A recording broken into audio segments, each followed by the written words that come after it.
नमस्कार मैत्रिणींनो, आज आपण छान खुसखुशीत आणि जाळीदार अनारसे बनवणार आहोत.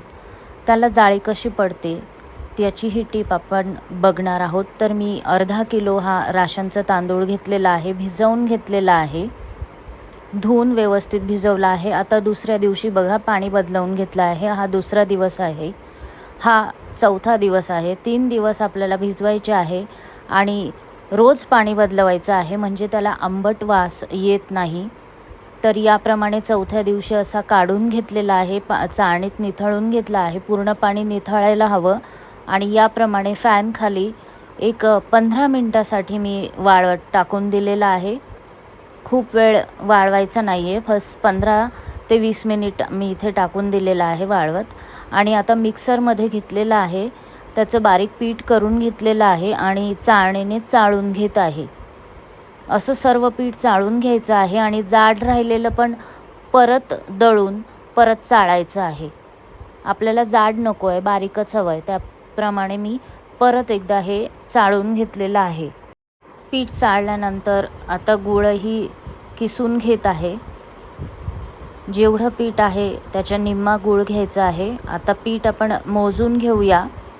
तर ह्या डब्याने मी पीठ मोजत आहे. हा एक डबा भरलेला आहे. अर्धा किलो राशनचे तांदूळ मी घेतले होते. आता हा एक डबा भरला आहे, आता दुसराही. तर याप्रमाणे माझे 3 डबे भरलेले आहेत आणि मी त्यातलं थोडंसं पीठ हे जे आहे उरलेलं ते काढून ठेवलं आहे. ते फक्त यासाठी काढलं होतं की जर पीठ आपलं समजा बाय चान्स जर पातळ झालं तर त्यात ॲड करण्यासाठी. पण तसं काहीही होत नाही, कारण आपण परफेक्ट प्रमाण घेतो आहोत. तर हा एक डबा आणि तो अर्धा डबा असा 1.5 डबा गूळ इथे टाकलेला आहे. आणि हे छान चोळून सगळं मिक्स करून घ्यायचं आहे, एकजीव करून घ्यायचं आहे आणि त्याचे असे लाडू करून घ्यायचे आहेत. तर मी असे मोठे समप्रमाणात 4 लाडू करून घेतलेले आहे आणि ते डब्यात ठेवून दिलेले आहे 2 दिवसासाठी. म्हणजे आज ठेवलेले आहे, उद्या तसंच राहू देणार आणि परवा मी अनारसे करत आहे. तर चला आपण आता डबा उघडूया आणि अनारसे करत आहोत. 1 दिवस पीठ डब्यातच राहू दिलेलं आहे. तर आता डब्यातून पीठ काढलं आहे, एक गोळा काढलेला आहे आणि थोडंसं तूप आणि हाताला फक्त दूध लावलं आहे, हाताला लावलं आहे, पिठात टाकलेलं नाही आहे. तर त्याची तशी गोळी करून घेतलेली आहे आणि थोडी साखर मी कुटत आहे इथे.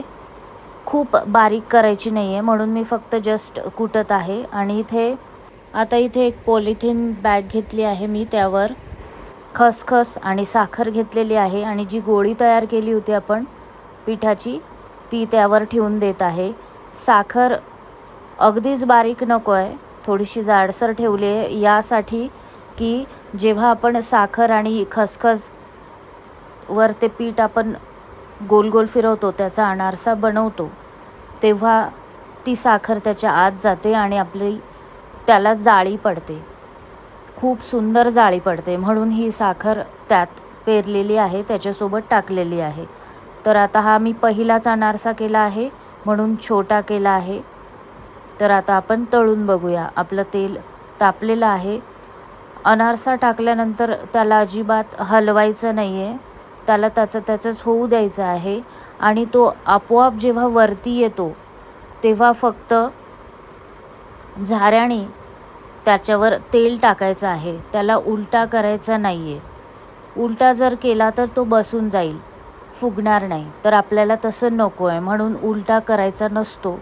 आणि खसखस लावलेली बाजू ही नेहमीच वरच्या बाजूला ठेवावी आणि त्याच्यावर असं तेल टाकत राहावं, जास्त हलवायची गरज नाही. आणि आपोआपच तो छान होऊन जातो लाल आणि त्याला जाळीही पडते. तर आता खूप सुंदर प्रमाणे झालेला आहे, कलर खूप छान आलेला आहे. तर आपला हा पहिला अनारसा जो आहे आता तयार झालेला आहे. काढून घेऊया आणि बघूया आणि बाकी दुसरे पण करूया. बारीक करायचे आहेत, खूप जाड करायची नाही. तर याप्रमाणे खूप सुंदर कलर आलेला आहे आणि हा आपला दुसरा आहे, थोडा मोठा केला आहे आणि थोडा बारीकही केला आहे हा. तर त्यालाही त्याप्रमाणे होऊ द्यायचं आहे, हलवायचं नाही आहे. तो आपोआपच फुगायला लागतो आणि आपोआप वरती येतो. जेव्हा तो वरती येतो तेलाच्या, तेव्हाच झाऱ्यामध्ये घेऊन त्यावर तेल टाकायचं आहे. आणि खसखसची बाजू नेहमीच वरती पाहिजे, म्हणजे तो फुगतो त्या साईडने आणि जाळीही पडते. तर खूप सुंदर आता याला जाळी पडायला लागलेली आहे. जेव्हा आपण जवळून बघतो, कॅमेरापेक्षा असं जवळून बघतो, तेव्हा आपल्याला कळतं की किती छान जाळी ही पडलेली आहे. तर हाही आपला अनारसा रेडी आहे. आणि फ्लेम ही मीडियम आहे, फुल गॅस नाही आहे. गॅस हा मीडियम ठेवलेला आहे, त्याच्याने खूप छान होतो आणि कुरकुरीतही झाले आहेत. खूप सुंदर यालाही जाळी पडली आहे बघा. तर सगळेच आपण आता असे करून घेऊया. खूप जवळून मी दाखवते आणि फुगलेला पण आहे, छान दिसतोय. तुम्ही या जर पद्धतीने केले तर तुमचे अनारसे कधीच चुकणार नाही आणि बरोबर मापशीर येतील, कधीच फसणार नाही. आता हा मी अगदी जवळून दाखवण्याचा प्रयत्न करते, तोही तुम्ही बघा आणि असे अनारसे जरूर करून बघा. आणि चॅनलवर नवीन असाल तर जरूर सबस्क्राईब करा. माझ्या डिशेस खूप सुंदर असतात, तुम्हाला जरूर आवडतील.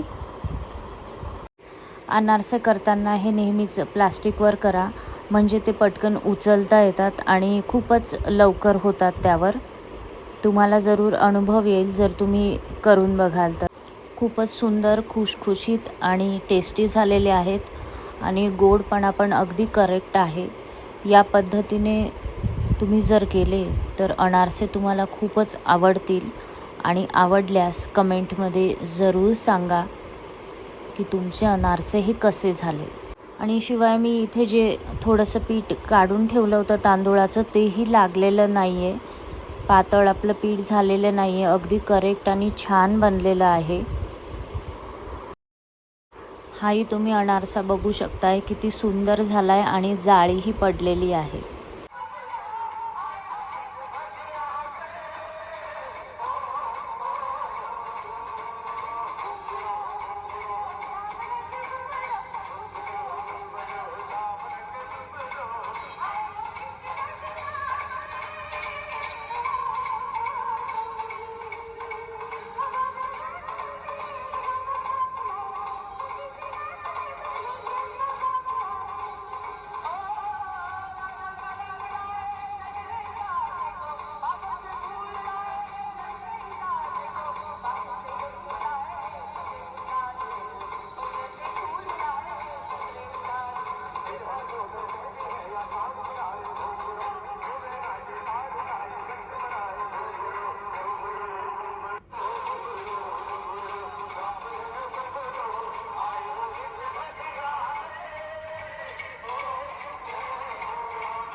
तुम्ही बघितले मैत्रिणींनो, किती सोपी आणि छान पद्धत आहे. तर या पद्धतीने जर तुम्ही केले तर तुमचे अनारसे कधीच चुकणार नाही. मी तोडूनही दाखवणार आहे, कारण की मधूनही खूप सुंदर शिजलेले आहेत आणि असे दडच नाही, ते मधून व्यवस्थित पोकळ झालेले आहेत. तर चला बघूया. आणि चॅनलवर नवीन असाल तर सबस्क्राईबही जरूर करा. रंग खूप सुंदर आलेला आहे, हे बघा खूप सुंदर झालेले आहेत.